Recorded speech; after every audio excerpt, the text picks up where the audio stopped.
sais pas ce que j'avais prévu de prêcher, mais j'aimerais vous donner cette pensée que j'ai sur mon cœur. En tant que Seigneur de l'univers, au-dessus duquel il n'y a aucune autorité, aucun autre Dieu que lui. Ce Dieu merveilleux, si élevé en Jésus-Christ, s'est dépouillé. Il s'est abaissé. L'Épître aux Philippiens nous dit qu'il s'est humilié en devenant semblable aux hommes. Et il s'est humilié jusqu'à la mort même de la croix. Le point le plus bas qui soit donné à un homme d'atteindre dans la souffrance, dans l'abandon et dans le rejet, afin de nous élever jusqu'à lui. Il s'est appauvri afin de nous enrichir. Il s'est fait homme afin que nous soyons faits fils et filles du Dieu très haut. Amen. Lui, le Seigneur, l'aîné d'entre plusieurs frères et sœurs, avec l'héritage de Christ qu'il a partagé déjà avec nous, puisque nous y sommes, en tout cas en espérance, déjà entrés. Amen. Voilà, je voulais partager cette pensée que je viens d'avoir, avant d'ouvrir avec vous la parole du Seigneur. Dans le livre du Deutéronome, au chapitre 32, Deutéronome, chapitre 32, nous lirons les versets 45 à 47. Avant d'oublier, je vous transmets les salutations de pasteur Gilles Euzé, et il ne m'a communiqué aucune annonce particulière, si ce n'est qu'il partagera avec vous demain, sauf erreur, le temps de prière que vous aurez. C'est bien cela? Oui. Voilà. Revenons donc à notre texte, Deutéronome chapitre 2, versets 45 et 40 à 47. Lorsque Moïse eut achevé de prononcer toutes ces paroles devant tout Israël, il leur dit: prenez à cœur toutes les paroles que je vous conjure aujourd'hui de commander à vos fils, afin qu'ils observent et mettent en pratique toutes les paroles de cette loi. Car ce n'est pas pour vous une parole creuse, c'est votre vie. Et c'est par cette parole que vous prolongerez vos jours dans le territoire dont vous prendrez possession après avoir passé le Jourdain. Amen. Cette parole est votre vie. Et j'aimerais m'entretenir, à partir de ces quelques versets, des répercussions retentissantes dans la gloire, mais aussi dans notre vie, ici-bas sur la terre, de l'œuvre que Dieu a faite en nous par sa parole, et de ce qu'il se propose de faire au travers de nous.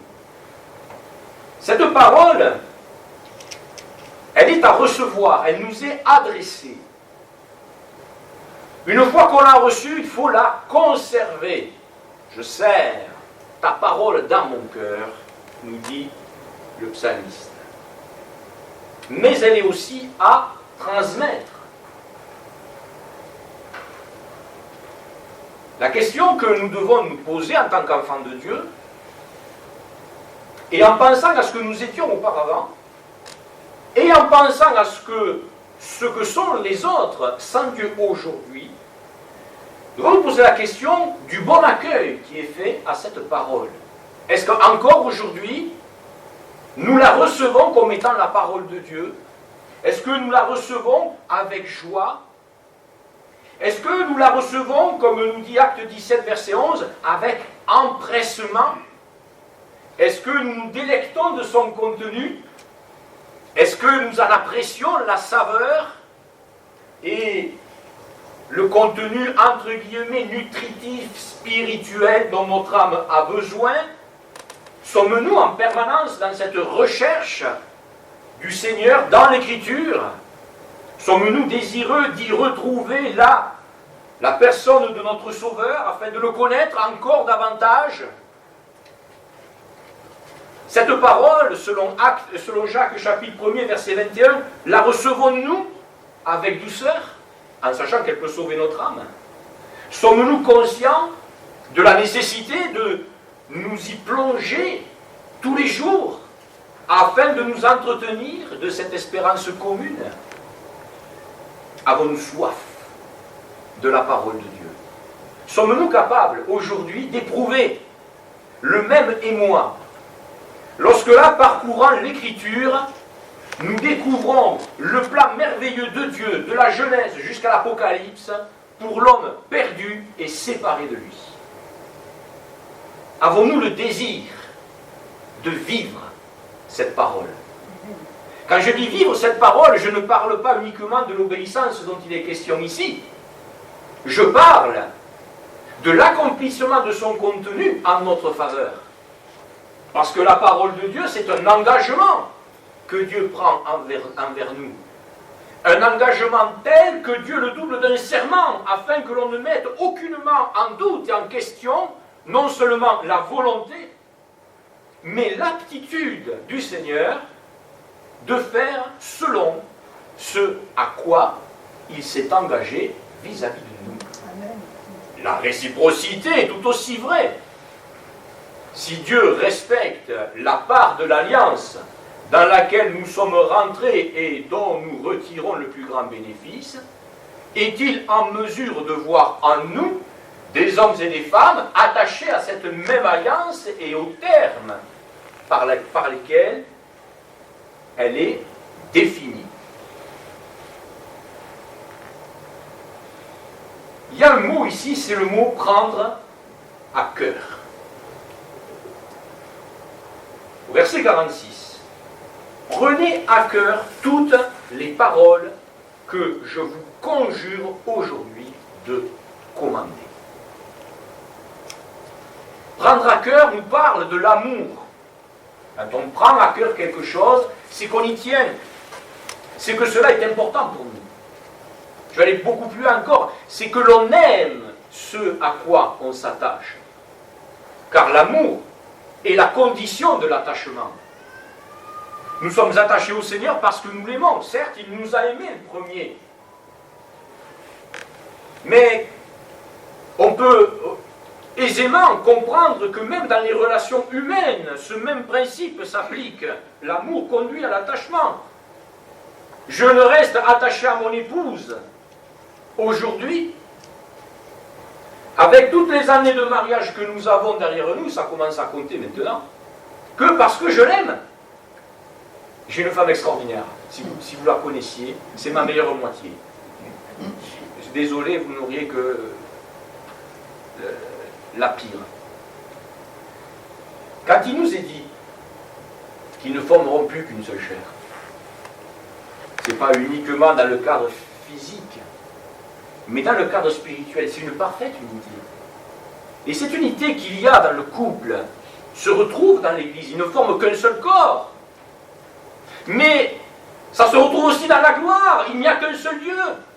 Et quelles sont les lois qui régissent les relations entre le Père et le Fils, pour ne citer que ces deux personnes, si ce n'est cet amour que Dieu déverse dans nos cœurs, pour nos frères et sœurs, pour nos épouses et nos maris.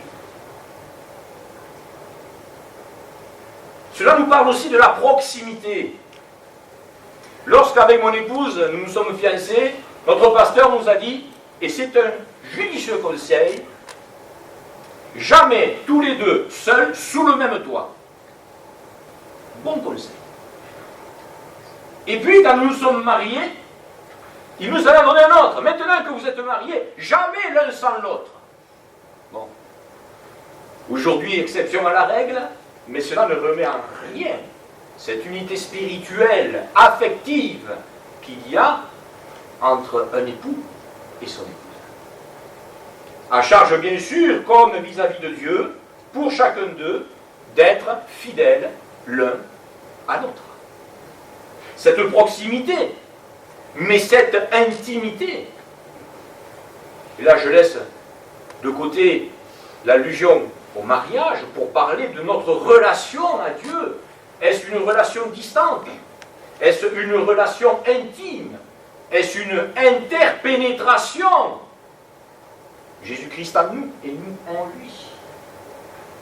Est-ce que nous sommes rentrés dans cette dimension profonde de notre relation avec Dieu comme un ami parle à son ami, un confident qui tend une oreille attentive à celui qui en a gros sur le cœur? Sommes-nous rentrés dans cette confiance, dans un Dieu qui ne saurait défaillir, ni manquer à sa promesse? Bien tout cela, toutes ces questions que je viens de poser, nous devons nous les poser. Parce que s'il y a une faille dans notre communion avec le Seigneur, c'est toute notre vie spirituelle qui va en être affectée. Voilà pourquoi l'apôtre Paul insiste fréquemment sur le fait de tendre à la perfection. Jésus lui-même déclarera que le disciple accompli sera comme son maître. Éphésiens chapitre 4 nous dit jusqu'à ce que nous soyons tous parvenus à la mesure de la stature parfaite de Christ. Et quand l'apôtre Paul écrit ce texte dans Éphésiens chapitre 4, et il vient au préalable d'annoncer l'importance de la prédication de la parole de Dieu, ce qui nous intéresse ce matin au premier chef. La prédication, mais bien sûr, la lecture de la parole de Dieu, son étude, sa méditation, sa compréhension, son application et les fruits de cette foi et de cette obéissance. Car c'est bien de cela aussi dont il s'agit. Lisons plutôt 2 versets dans l'Évangile selon Jean, gardez un marque-page dans le livre du Deutéronome.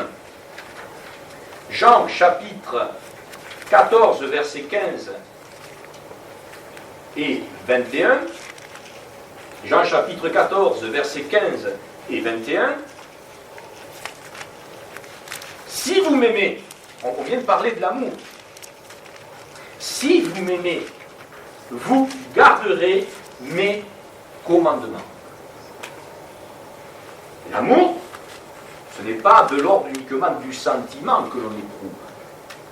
L'amour se prouve. On est ce texte dans l'épître de Paul aux Romains. Dieu prouve son amour envers nous, en ce que lorsque nous étions encore des pécheurs, Christ est mort pour nous. On retrouve la même démonstration de cet amour dans Jean chapitre 3, verset 16. Car Dieu a tant aimé le monde qu'il a donné. L'amour est un moteur d'obéissance. C'est un moteur de l'œuvre de Dieu.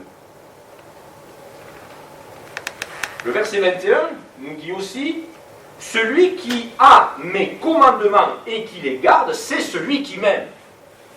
Traduction, on sait que quelqu'un aime Dieu parce qu'il garde au plus haut point et dans la plus haute estime la parole de Dieu dans son cœur. Et c'est celui qui m'aime. Celui qui m'aime sera aimé de mon Père. Il y a un lien qui est établi dans les deux sens. L'amour pour le Seigneur et l'amour du Seigneur. Moi aussi, je l'aimerai et je me manifesterai ou je me révélerai à lui.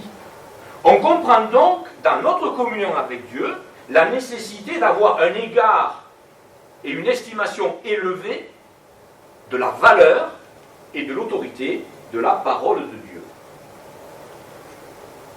Un enfant de Dieu qui se tient dans la parole de Dieu, qui la respecte, apporte par son témoignage la démonstration réelle qu'il est un disciple authentique.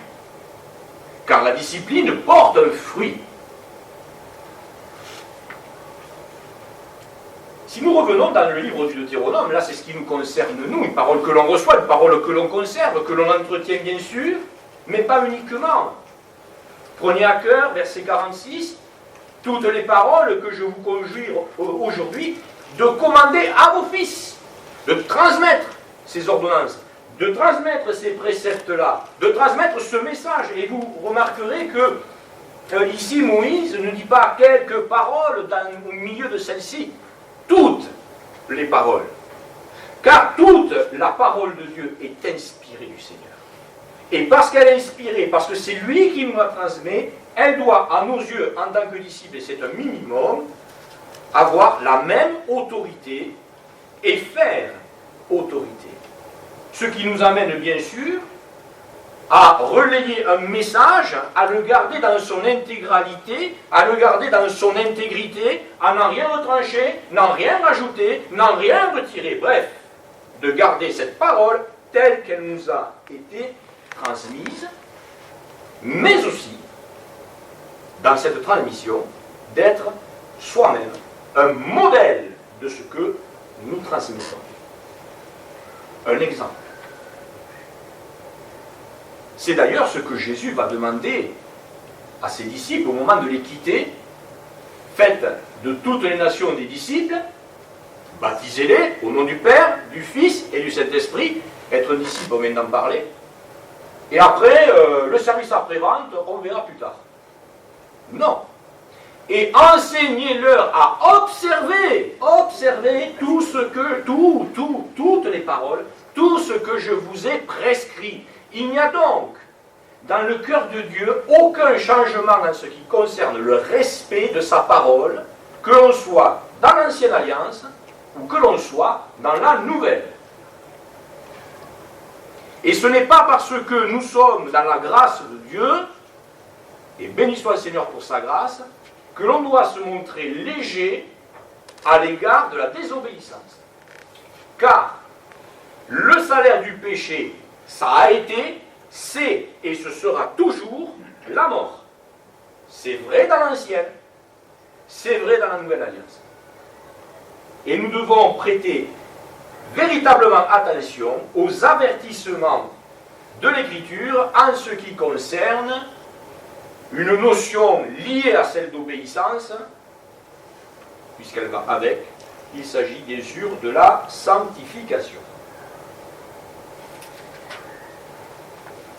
Le deuxième élément que nous trouvons au verset 47 du Deutéronome chapitre 32, verset 45, il nous est dit que cette parole n'est pas une parole creuse. C'est la traduction de la Bible dite à la colombe. Elle n'est pas sans importance. D'autres traductions traduisent, elle n'est pas vide. Attention de ne pas prendre à la légère cette parole. Elle a un sens, une portée, elle a un contenu, et tout enfant de Dieu qui désire connaître son Père, tout disciple qui veut connaître l'enseignement de son Maître, va devoir parcourir la parole de Dieu dans son intégralité afin d'en découvrir tout le contenu. C'est un moyen en effet privilégié par Dieu pour se faire connaître. On va dire que la parole de Dieu, c'est le CV de Dieu, ses compétences, son savoir-faire, son expérience, ses attributs. Bref, des choses qui doivent être à notre connaissance, pour que dans notre prière, nous sachions à qui nous nous adressons, comment nous devons nous adresser à lui, et ce que nous devons lui demander. Je parle bien sûr de notre vie de prière. Je parlais tout à l'heure de la sainteté de Dieu. Mais on pourrait parler de son infinie sagesse, de sa puissance dont l'Écriture nous rend si souvent témoignage. Cette puissance qui est manifestée et qui parcourt l'histoire du peuple d'Israël, l'histoire de l'Église jusqu'à ce jour. On pourrait parler aussi de cet amour éternel dont nous sommes aimés. L'amour humain étant si fluctuant, les élans de cœur étant si courts sur la durée, les émotions étant si trompeuses, les sentiments si changeants. Je t'aime, nous dit le Seigneur, d'un amour éternel. Amen. Mais, quand bien même Dieu nous aime, est-ce pour autant qu'il va tout nous passer? Non. Et c'est précisément parce que Dieu nous aime que parfois il est obligé, parce qu'il n'a pas d'autre solution, que de nous appeler, de nous tirer dans le désert, afin que nous éprouvions la sécheresse spirituelle de notre cœur, et que là, il parle à notre cœur. Le Seigneur, nous dit l'Écriture, châtie celui qu'il considère comme son enfant, et s'il ne le fait pas, cela signifie qu'à ses yeux, nous sommes des enfants illégitimes. Et là, nous avons alors toutes les raisons de nous inquiéter. Un frère m'a dit un jour, lorsque je me suis converti, si l'Esprit de Dieu cesse de te reprendre, pose-toi des questions quant à ton salut. Il en va de même de la parole de Dieu. Si lorsque nous la lisons, elle ne produit rien en nous, c'est qu'il y a un récepteur qui est cassé. C'est qu'une communion, une communication est brisée. Oh, ce n'est pas que Dieu ne parle pas. Il y a de la matière. C'est que le cœur, lui, ne reçoit plus, n'est plus touché, comme par indifférence. Mais l'indifférence elle-même, n'est-elle pas déjà la marque d'un rejet? Nous pourrions aussi parler de l'œuvre rédemptrice de la croix du Calvaire, annoncée, largement annoncée, notamment dans le livre du Lévitique, avec ces 5 sacrifices, annonciateurs du sacrifice ultime de Jésus. Parcourons aussi les livres de la loi, l'Ancien Testament, pour nous rendre compte de la précision du plan de Dieu, de sa sagesse, de la progressivité de son œuvre et de sa révélation. Et nous comprendrons qu'aujourd'hui, nous sommes arrivés à la fin des temps, à la fin de ce temps terrestre, en tout cas pour ce qui concerne le temps de la patience de Dieu. Le Seigneur est là, à la porte, et d'un instant à l'autre, il revient nous chercher. On aurait pu parler aussi des projets glorieux de Dieu pour l'homme en matière d'éternité. Et tout cela est contenu dans la parole de Dieu. Elle n'est pas vide, elle n'est pas creuse. Il y a du contenu. Elle apporte des questions, des réponses aux questions que l'homme se pose. Quand il erre, sans repère, sans but, ne sachant pas quelle route prendre, l'Écriture lui montre la voie à suivre. Et la voie à suivre, quelle est-elle? Jésus. Je suis le chemin, la vérité et la vie.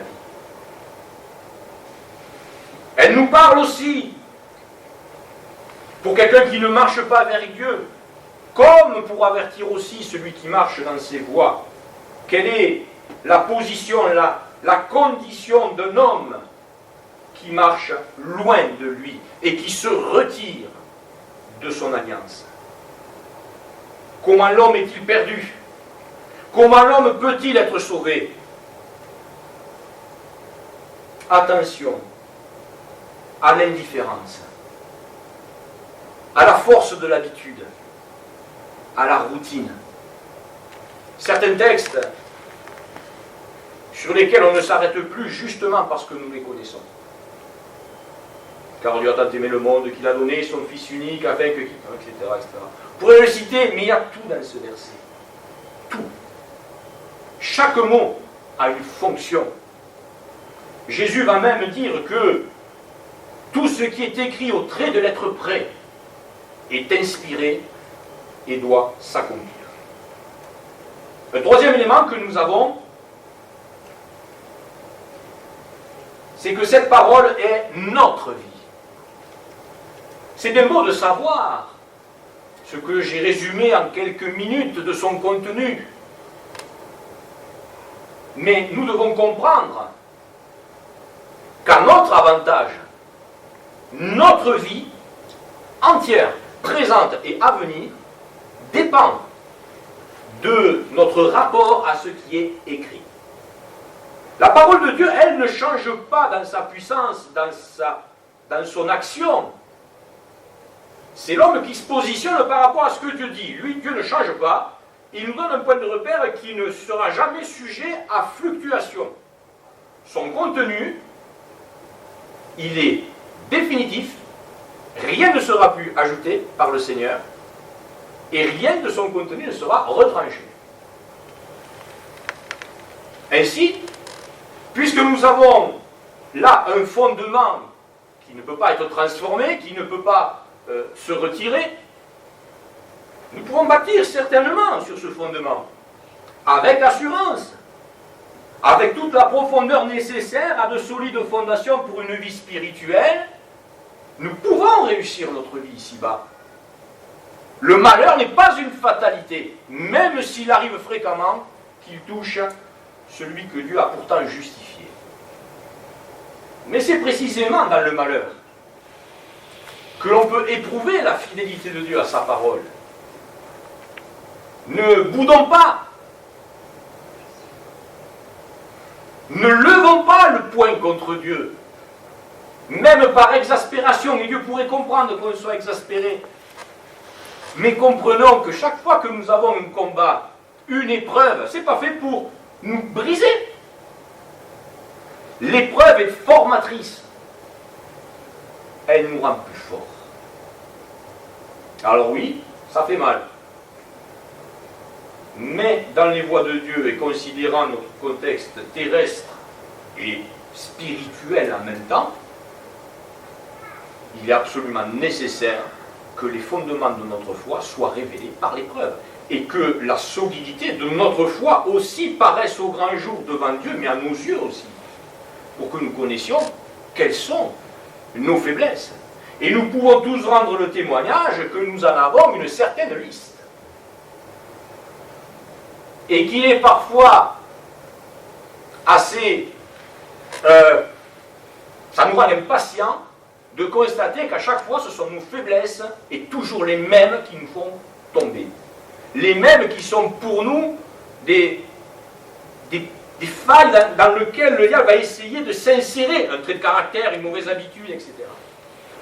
Soyons vigilants donc, mais nous pouvons nous attendre dans l'épreuve à son secours, dans la tentation. La Bible nous déclare que lui qui a été tenté en toutes choses, il comprend, mais il peut aussi secourir celui qui, à son tour, est tenté. Notre vie dépend de cette parole. Nous avons besoin d'elle. Nous avons besoin de sa nourriture. Quelques textes de la parole de Dieu, sur lesquels je ne m'arrêterai pas si ce n'est pour les lire. Jean chapitre 1er. Connaissons ce texte de Jean chapitre 1er, ce prologue, ce qu'on appelle le prologue de l'évangile de Jean. Nous allons lire les 4 premiers versets, juste les 4 premiers versets. Il faudrait lire en fait la quasi-totalité de ce chapitre, au moins jusqu'au verset 14. Mais on va lire juste les 4 premiers versets, je vous laisserai le loisir, et je vous invite vraiment à lire l'ensemble de cet évangile de Jean, qui est un évangile remarquable à tout point de vue. Voici ce que nous lisons. Au commencement était la parole. Je pourrais m'arrêter là, la prédication, et c'est fini. Tout dans notre vie doit commencer par la parole, c'est-à-dire, qu'est-ce qui est écrit? Et la parole était avec Dieu. Et la parole était Dieu. Elle était encore une fois au commencement, avec Dieu. Tout a été fait par elle. Rien de ce qui a été fait n'a été fait sans elle. En elle était la vie. Elle est votre vie. Et la vie était la lumière des hommes. Amen. Un autre texte, quelques chapitres un peu plus loin, dans l'évangile selon Jean, au chapitre 5, et au verset 39. Vous sondez les Écritures, dit Jésus aux pharisiens, vous sondez les Écritures parce que vous pensez avoir en elles la vie éternelle. Et effectivement, ce sont elles qui rendent témoignage de moi. Jésus qui dira plus tard, je suis le chemin, la vérité et la vie. Un dernier texte, Hébreux chapitre 4. Hébreux chapitre 4. Verset 12. Car la parole de Dieu est vivante. Oh là mes amis, ce n'est pas une recette de cuisine. Parce que la recette de cuisine, quand bien même on a les aliments, il faut encore se mettre au fourneau. Et certaines recettes ont été le fruit d'un accident. La tarte tatin. Mais notre vie ne peut pas être le fruit d'un accident. Cette parole, elle est vivante, elle a en elle un principe actif. Il envoya sa parole et sa parole les guérit. Il y a quelque chose qui se passe. Ou plutôt, qui doit se passer. La parole de Dieu est vivante. Elle est efficace. Le mot qui est utilisé ici en grec parle de l'efficacité d'un médicament, d'un traitement médical que l'on prend, un remède. Et c'est là l'image qui est prise, empruntée à la médecine de l'époque, pour expliquer que cette parole, comme je le citais tout à l'heure à l'instant, que cette parole a une vertu thérapeutique. Elle apporte la guérison. Moi, je peux rendre le témoignage que j'ai été guéri de la dépression en lisant la parole de Dieu. J'ai rien demandé à Dieu. Je ne savais pas quoi demander. Je ne connaissais pas Dieu à l'époque. Mon épouse m'a offert une Bible. Alors, il y avait une différence entre elle et moi, c'est qu'elle était seule, elle était heureuse. Moi, j'étais seul et j'étais malheureux. Mon orgueil de mal m'a pris, bien sûr, ombrage. Et je me suis dit, ce que tu as, en parlant d'elle, ce que tu as, je vais l'avoir. Je veux ce bonheur. Et pour la première fois, j'ai ouvert l'écriture. Quand j'ai vu le volume, je me suis dit, il y a du travail. Ça tombait bien, j'avais le temps. Je me suis donc mis au travail. J'étais convaincu, dans mon cœur, que si le bonheur de mon épouse, c'était celle qui est aujourd'hui mon épouse, se trouvait dans ce livre, je le trouverais moi aussi certainement, parce que mine de rien, dans mon orgueil, je pensais au fond de moi, et je ne me trompais pas beaucoup, que je n'étais pas forcément plus nul qu'un autre. Et j'ai cherché. J'ai parcouru Genèse, Apocalypse. Mes amis, je n'ai quasiment rien compris. Mais j'ai compris une chose, c'est que Dieu m'aimait.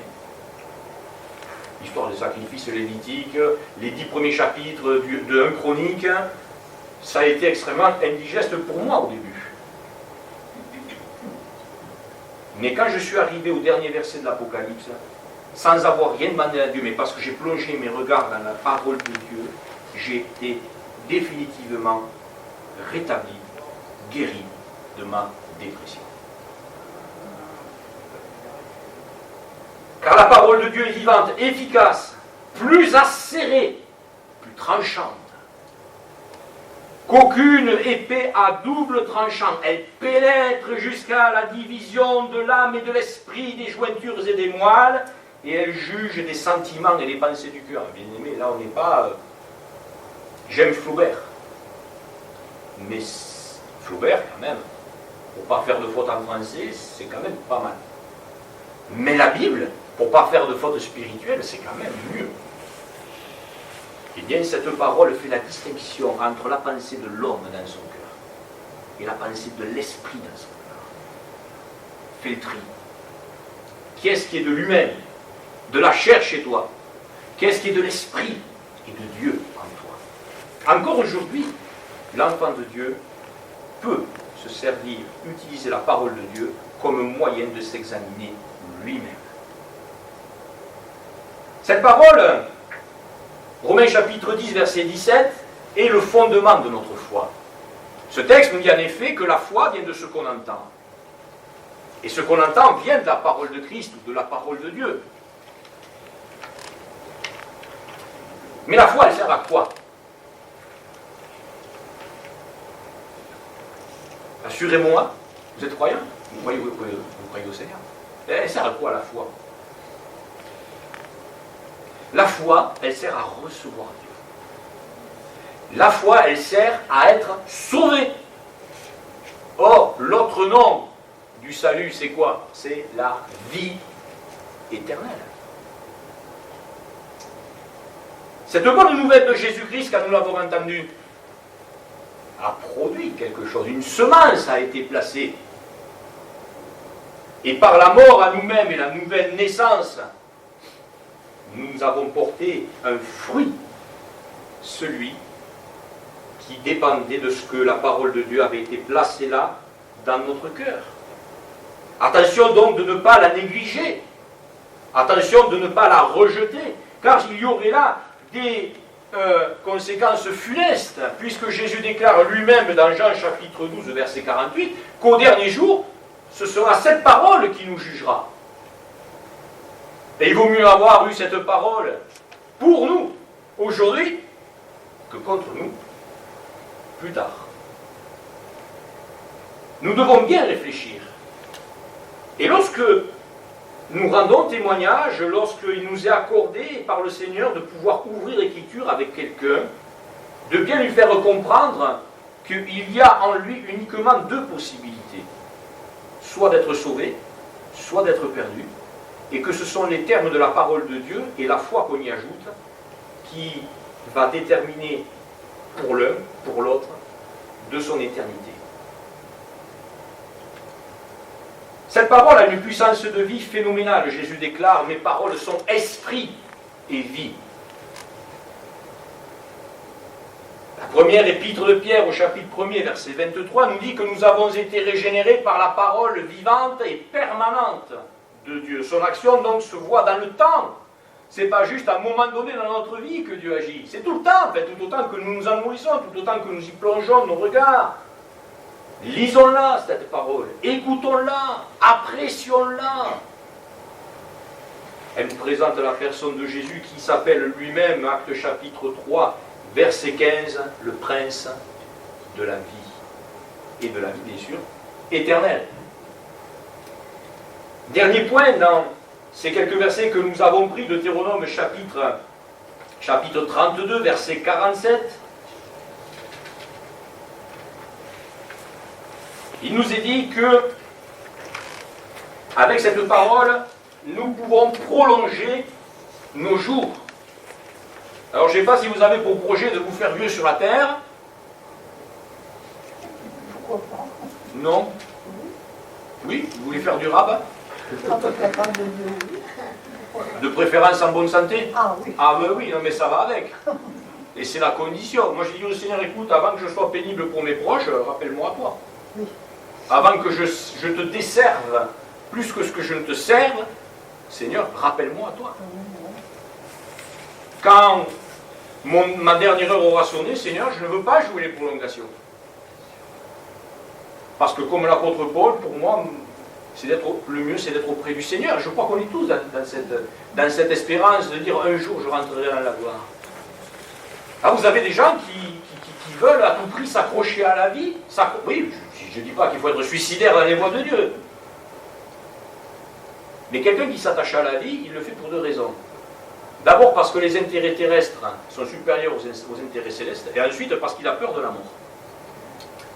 Mais, à ce que je comprends de l'Écriture, ces deux obstacles sont balayés à la croix du Calvaire par le Seigneur Jésus, puisqu'en lui, nous pouvons nous attacher aux choses célestes et y tourner les regards, et qu'en plus de cela, la peur de la mort est censée disparaître de notre cœur. Et il m'est arrivé de rencontrer une sœur qui venait de prendre son baptême, c'était dans la région toulousaine, et qui à la fin d'une réunion comme celle-ci, vient me voir en me disant « Frère, j'ai peur de la mort ». Alors je me suis assis à côté d'elle et je l'ai écoutée, elle venait juste de se faire baptiser, et il manquait certaines certitudes quant à ce qui se passait après le décès. Et j'ai pu, dans la parole de Dieu, la rassurer, dire « Mais regardez ça, si vous êtes aujourd'hui dans la foi et que vous mourrez aujourd'hui dans la foi, votre place, c'est auprès du Seigneur. Avec lui. Mais il me dit le séjour des morts. Dans le séjour des morts, ce ne sont que les impies qui s'y trouvent. Je lui dis, rassurez-vous, vous passerez votre éternité en meilleure compagnie. Par elle, nous prolongeons nos jours. Il ne s'agit pas, bien sûr, dans le cadre de la Nouvelle Alliance, de prolonger nos jours sur un héritage terrestre, à savoir la terre d'Israël, le pays de Canaan, l'héritage que Dieu avait réservé pour son peuple. Mais il s'agit pour nous de prolonger nos jours au-delà même de la mort, puisque Jésus déclare « Celui qui croit en moi vivra, quand bien même il serait mort ». Ça, c'est la puissance de la régénération de notre âme, mais c'est aussi la puissance qui va permettre la résurrection de nos corps. Et nous attendons, nous dit l'Écriture, la rédemption de notre corps, le salut de notre corps. Notre âme déjà a été sauvée. Reste encore notre corps. Béni soit le Seigneur.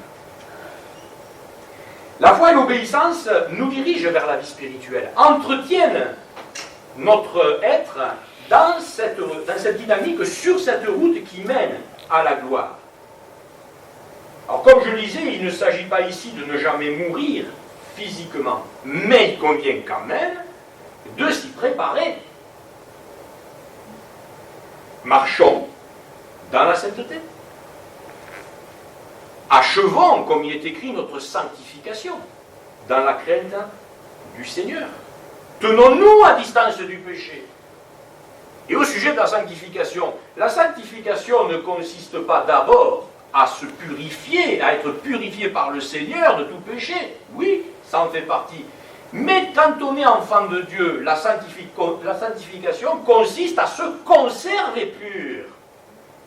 C'est-à-dire à prendre des distances importantes avec ce qui est l'ordre du péché, dans un contexte, certes, je vous l'accorde, qui n'est pas simple, puisque nous sommes constamment confrontés à celui-ci, dans un monde qui gît sous la puissance de l'adversaire, c'est pas simple. Certes, raison de plus, pour être déterminé dans une séparation absolument nette, tranchée, à l'égard de ce que le monde et le diable veulent nous proposer, pour nous empêcher de rentrer dans la gloire.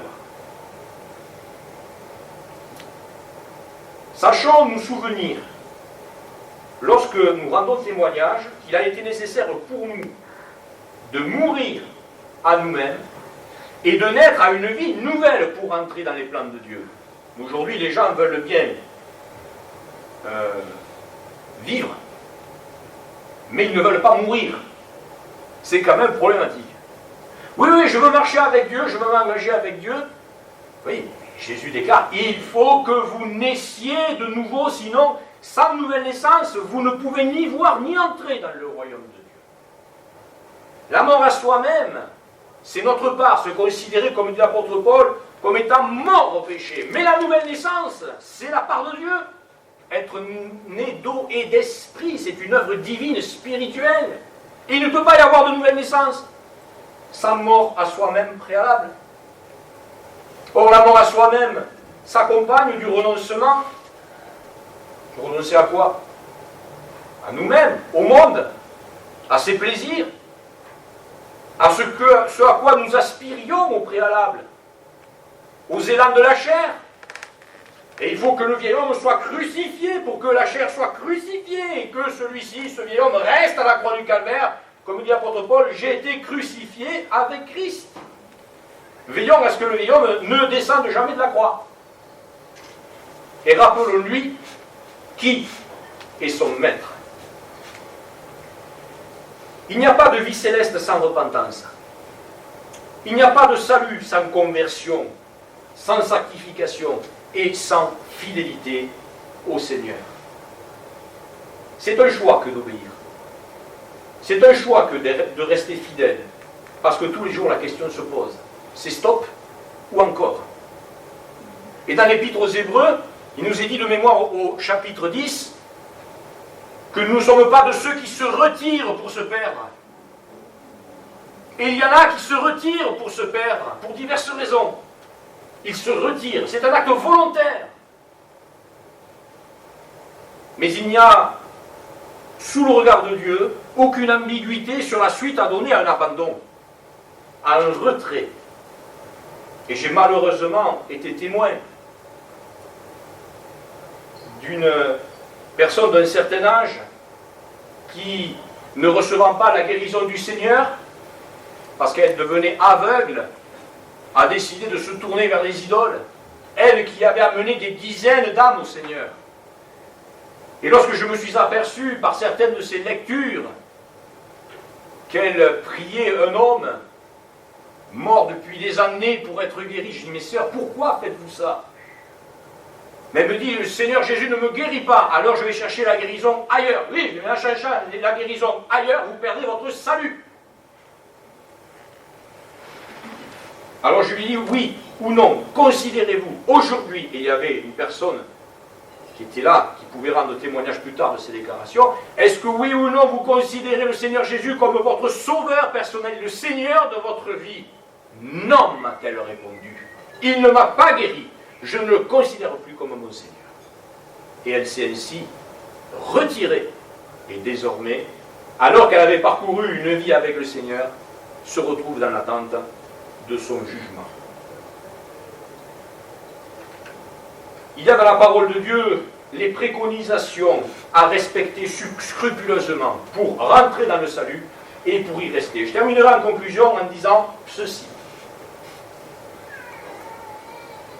Les prescriptions de l'Écriture, elles sont précises, elles sont cohérentes et elles sont incontournables pour que l'enfant de Dieu ait non seulement l'assurance que ses péchés sont pardonnés, et pour qu'il reste encore dans les voies de Dieu, persévérant jusqu'à la fin, afin d'être sauvé. La parole insiste expressément sur les moyens d'entretenir notre vie spirituelle afin de rester dans le salut. C'est le respect de la parole de Dieu qui va décider de notre bonheur. Je vous l'accorde, donnée relative, ici-bas. Recevons cette parole. Gardons cette parole. Laissons-nous interpeller par cette parole. Laissons-nous convaincre par les avis et les pensées de Dieu qui nous sont ainsi conservés en témoignage et suivons cette parole de Dieu jusqu'à ce que le Seigneur vienne nous chercher. Amen. Notre Père et notre Dieu,